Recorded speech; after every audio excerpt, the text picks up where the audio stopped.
Hi there, hope you're having a good day. Welcome back to another video. Today we'll be talking about the Jordan 1 Take 5.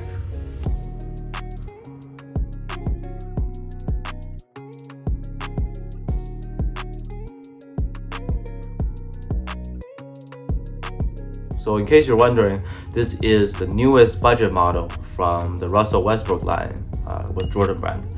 They have a retail price of exactly $100, same as the 1 Take 3 and 4, I believe. This is a very underrated budget line that the player himself actually wears on court. His main signature line, I said in my video last year that it might have ended at the Wide Out 0.6. I guess we'll find out. One thing I got right, the PG line has ended, sadly. They were such good shoes, priced decently too. Will Nike bring back the PG1 and PG 2.5 this year?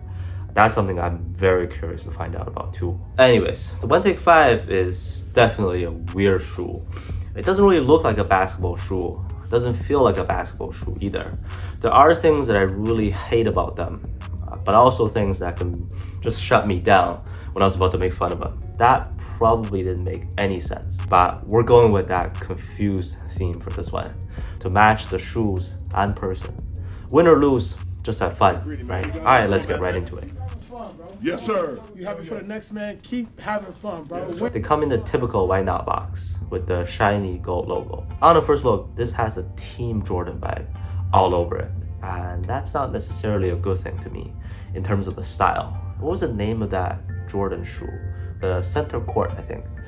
Yeah, every time I look at it, this still seems like a lifestyle Team Jordan, not a performance hoop shoe.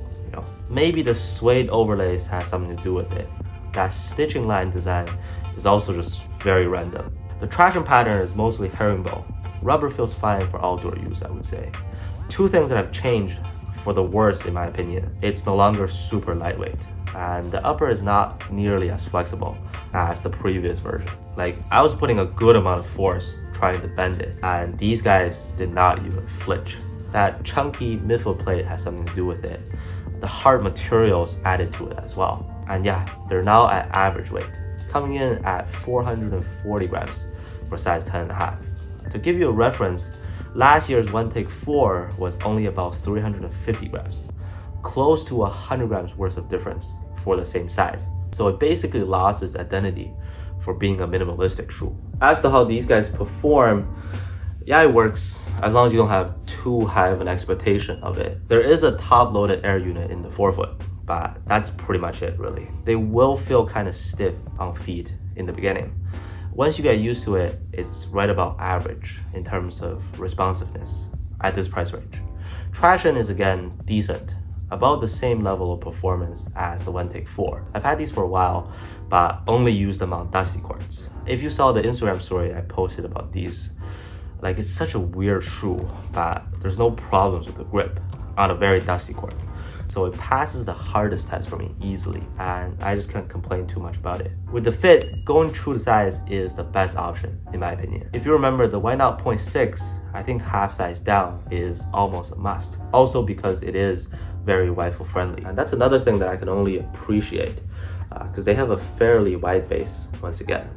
I bought these online, so I didn't get to try multiple sizes, but true to size fits me really well. Westbrook himself definitely has wide feet. As far as I remember, his shoes, including the budget versions, have always been a nice and spacious fit. For my slightly wider feet and very flat feet.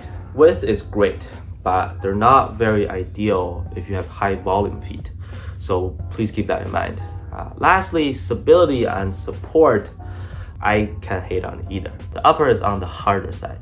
Not as breathable and flexible as before, but if you're sick and tired of a soft, standard mesh, if you prefer something that feels more firm and rigid, you're good to go with these. Overall, I think the 1 Take 5 is not bad, but you're still better off waiting to get a pair on sale later on, in my personal opinion. As long as you don't mind the basic setup and Team Jordan look, I mean, I don't see why not, especially if you have wider feet. As always, let me know how you feel about these down in the comments.